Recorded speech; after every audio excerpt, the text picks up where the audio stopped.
Salut à toutes et tous. Alors, des nouvelles de la maternité de Ganges. Sage-femme, la vie de woman, c'est pas négociable. Crie-le bien fort, use tes cordes vocales. Hey!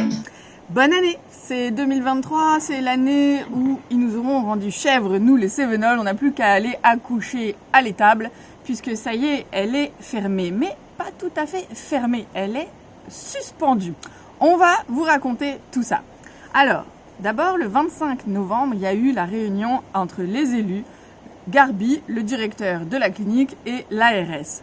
À ce moment-là, c'était assez négatif. L'ARS a un peu baissé les bras, a annoncé la fermeture pour le mois de décembre. Monsieur Garbi a un peu mal reçu les élus, notamment les élus du pays viganais qui se sont fait reprocher leur soutien aux manifestations, alors que nous, les citoyens, nous sommes vraiment heureux qu'ils nous soutiennent dans ce combat pour le maintien de la maternité de Ganges dont on a vraiment besoin. Donc lors de cette réunion, il y a eu un peu une rupture de confiance entre les élus et Monsieur Garbi, le directeur de la clinique, parce qu'ils se sont vraiment aperçus de sa mauvaise gestion du dossier, le fait qu'il n'ait pas anticipé les besoins en professionnels, qu'il n'ait pas recruté à temps, qu'il n'ait pas informé en toute transparence les élus et l'ARS à temps des difficultés qu'ils rencontraient. Donc il y a eu un peu une rupture de confiance à ce moment-là. Alors bravo à tous, vous vous êtes vraiment mobilisés. Le 10 décembre, on a fait une multi-manifestation. Il y a eu 4 lieux différents. Saint-Hippolyte-du-Fort, Ganges, Le Vigan le matin à 11h. Dans les 3 lieux en même temps, il y avait les 3 manifs. Et à 14h, nous sommes allés tous ensemble à l'Espérou. Et là, on a rencontré vraiment des familles avec des poussettes, des bébés, c'était incroyable. C'est pas du tout l'image que certains s'en font de villages qui sont en train de dépérir et qui n'auraient pas besoin d'une maternité parce qu'il y aurait que des vieux. Non, pas du tout. Là-haut, on a rencontré plein de familles, de femmes qui nous ont vraiment remerciés de venir jusqu'à eux, manifester jusque là-haut sur la montagne, parce que pour eux, c'est vraiment vital. Et il y avait plein de bébés et de poussettes, et donc on s'est aperçu que notre action était vraiment utile, encore plus qu'on ne le pensait, on le savait déjà. Et on a fait un faux accouchement, on a déclenché un faux accouchement, j'ai perdu les os et nous sommes descendus en voiture jusqu'à la clinique à Montpellier pour voir le temps de trajet et comment ça se passerait. Alors on a eu les meilleures conditions du monde, c'est-à-dire pas de pluie, pas de troupeau sur la route, alors qu'elle allait en montant, nous avions eu 20 minutes au milieu des brebis. Pas de véhicules lents, pas de difficulté aucune, et on a mis 1h30 de trajet. Donc imaginez-vous avec des contractions, et si jamais il y avait des complications, la pluie, le mauvais temps, du monde sur la route, alors ça pourrait faire 2 heures de trajet pour arriver jusqu'à la clinique. Je me suis vraiment plongée dans ce rôle et j'ai angoissé pour les femmes qui auraient ça à vivre. Petite dédicace, clin d'œil au village de Mandagou, car là-bas les habitants se sont mobilisés, ils ont fait leur petite manifestation à eux tout seuls devant l'école à 8h30 du matin, ils ont chanté des chansons, inventé des textes et envoyé des vidéos, donc bravo Mandagou. C'est pas négociable, crie-le bien fort, use tes cordes vocales. L'hymne de nos campagnes. Grâce à votre mobilisation du 10 décembre, l'ARS nous a enfin reçus. Alors l'ARS, c'est l'Agence régionale de santé et c'est le représentant de l'État sur le territoire. C'est un peu comme le préfet qui représente le ministre de l'Intérieur. Eh bien, le directeur de l'Agence régionale de santé, il est directement sous les ordres du ministre de la Santé, M. Brown, et directement sous les ordres de M. Macron, le président. Donc c'est vrai, l'ARS, c'est vraiment l'organisation centrale de la santé sur notre territoire, donc vu que c'est régional, c'est pour toute l'Occitanie, donc c'est notre interlocuteur principal. Donc l'ARS, c'est finalement c'est notre représentant aussi, puisqu'il représente l'État, et bien il est là pour favoriser l'intérêt général et l'intérêt des citoyennes et des citoyens. Donc c'est notre interlocuteur, c'est auprès de lui que nous réclamons que la maternité reste ouverte et soit prise sous gestion publique, puisque la gestion privée n'a pas fait ses preuves d'ailleurs, ni de compétences, ni d'engouement, ni d'envie de maintenir ce service public pourtant ultra nécessaire et même vital pour nous.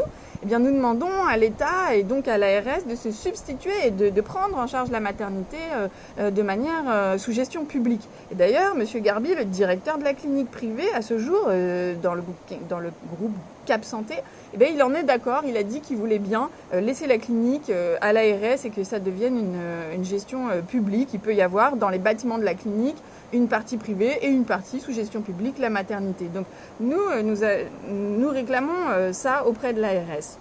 Donc grâce à notre mobilisation à toutes et tous du 10 décembre, nous avons obtenu un rendez-vous avec le directeur de l'ARS, Monsieur Jaffre, et c'était la première fois que nous, les citoyennes, citoyens, nous étions reçus pour pouvoir discuter, avoir des informations, échanger vraiment avec l'ARS et nous montrer comme des partenaires, en fait, la société civile, dire ce que nous souhaitons et les questions que nous avions à poser. Donc c'était vraiment une victoire que nous avons eue grâce à cette mobilisation d'avoir ce rendez-vous et ça a eu lieu en décembre, juste avant la fermeture de la maternité.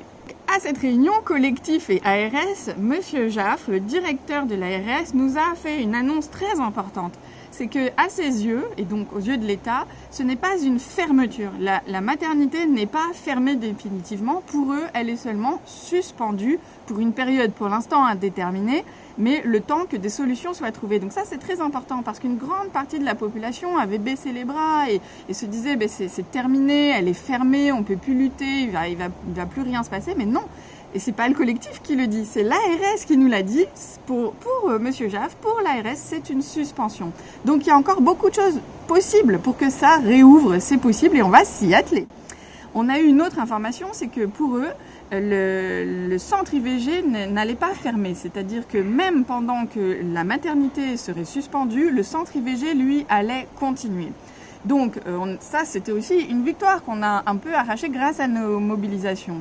Mais entre-temps, donc, Monsieur Jaffre, à ce moment, en décembre, s'est engagé à faire un communiqué de presse pour bien expliquer publiquement sa position sur une suspension et pas une fermeture, et sur le maintien du centre IVG.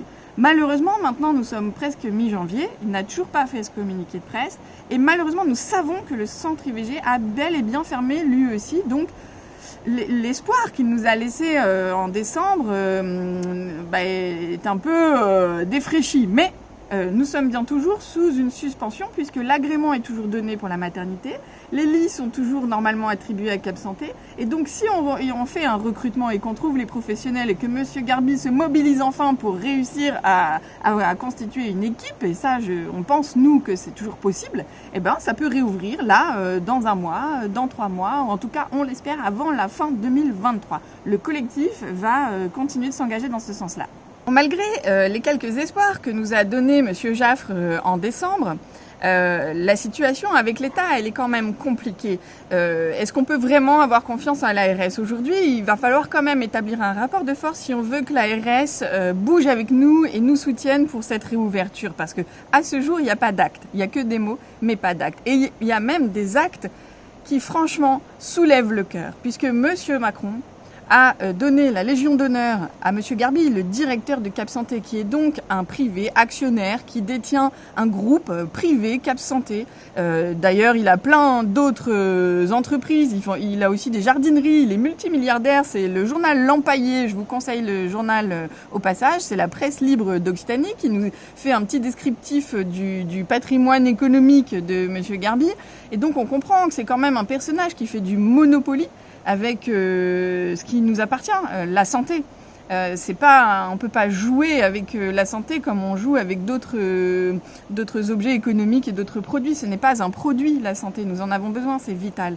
Et donc là, nous, les citoyens, les citoyennes, nous sommes face à un monsieur qui nous dit, et d'ailleurs il nous a dit les yeux dans les yeux, face au collectif quand nous l'avions rencontré en octobre, Monsieur Garbi nous avait dit, je suis chez moi, c'est ma clinique, je fais ce que je veux. Mais ça pose problème, puisqu'il le fait avec de l'argent public, même s'il y a des fonds privés dans cette histoire, évidemment, mais il y a quand même tous les fonds de la sécurité sociale qui payent les actes médicaux qui sont pratiqués. Il y a les subventions de l'ARS qui financent. L'ARS a accepté de financer la nouvelle clinique, le projet de nouvelle clinique Saint-Louis II à Ganges, alors qu'en octobre, M. Garbi nous avait affirmé qu'il n'avait plus les financements pour mener à bien ce projet et donc y inclure une nouvelle maternité dans le projet.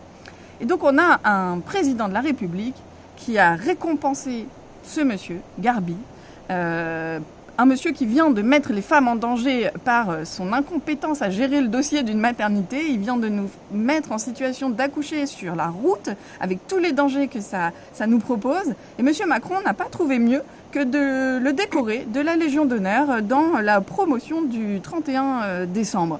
Alors ça a indigné, mais plus qu'indigné, ça a révolté tout le monde ici. Les élus ont été vent debout suite à cette annonce. Les citoyennes ravagées de mépris, parce que là, le message que nous envoie M. Macron, c'est terrible. C'est vraiment en soi, il est vraiment très mal informé, mais ce n'est pas possible. Madame Arnal, la maire du Vigan, lui a remis un mois avant le dossier dans les mains. Elle était là-bas à l'Élysée, elle lui a remis le dossier de la maternité en main. Face à elle, il s'est dit scandalisé de cette fermeture de maternité, mais un mois plus tard, il remet la Légion d'honneur à Monsieur Garbi, et donc ça, c'est un scandale. Il faut vraiment que tout le monde le sache, parce que ça nous écœure. Donc dans ce contexte, où l'État remet la Légion d'honneur à Monsieur Garbi, où la maternité a été fermée, suspendue, mais peut-être fermée, on ne sait pas trop. Les IVG, eux, en tout cas, n'ont plus lieu, nous le savons. Les femmes et les familles sont aujourd'hui dans la difficulté, doivent trouver des logements pour aller se rapprocher des maternités. Enfin bon, l'organisation familiale, vous imaginez, et les dangers que les femmes courent. Le risque médical est actuellement permanent, puisque tous les jours, on risque le drame avec une femme qui va se retrouver en hémorragie. Nous continuons. Il y a encore une chance que ça réouvre. Donc le collectif continue sa mobilisation.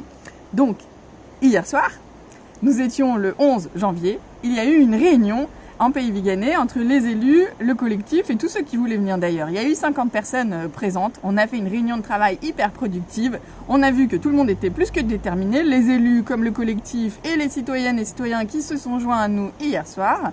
Et donc, on va poursuivre les mobilisations sous toutes les formes possibles. Alors, il y a différents tons, il y a différentes manières de s'exprimer. Il s'est passé des choses sur les ronds-points. Les uns ont aimé, les autres n'ont pas aimé. Vous devez bien comprendre qu'il faut que tout le monde s'exprime à sa manière. Allez-y, chacun doit prendre sa plume, son crayon, sa façon de s'exprimer, mais il faut que les différentes tonalités des citoyens s'expriment librement. Donc, on va organiser plein de choses. Hier, il a été décidé plein de belles choses, plein de belles actions, franchement des actions coup de poing qui vont avoir lieu. Les élus vont se mettre en place. On vous tiendra au courant. On a déjà fixé une date. Le 7 février prochain, il y aura la nouvelle réunion publique où chacun est invité à venir participer avec les élus et le collectif pour savoir ce qu'on va faire, quelle mobilisation on va créer, quel espace de créativité on va mettre en place pour continuer de dire que cette fermeture, suspension, elle se fait contre nous, contre l'avis des élus du territoire, contre l'avis des citoyennes et des citoyens, parce qu'il n'y a personne qui réclame la fermeture de la maternité, et tout le monde en pâtit. Donc, nous restons optimistes, et nous allons continuer de nous mobiliser, donc joignez-vous à nous. Et on court toute la journée, on court, les enfants IVG. Gynéco-aides-soignants, sages-femmes infirmiers sont passés pour ta part pendant tout fermé. On fume, on est prêt à exploser.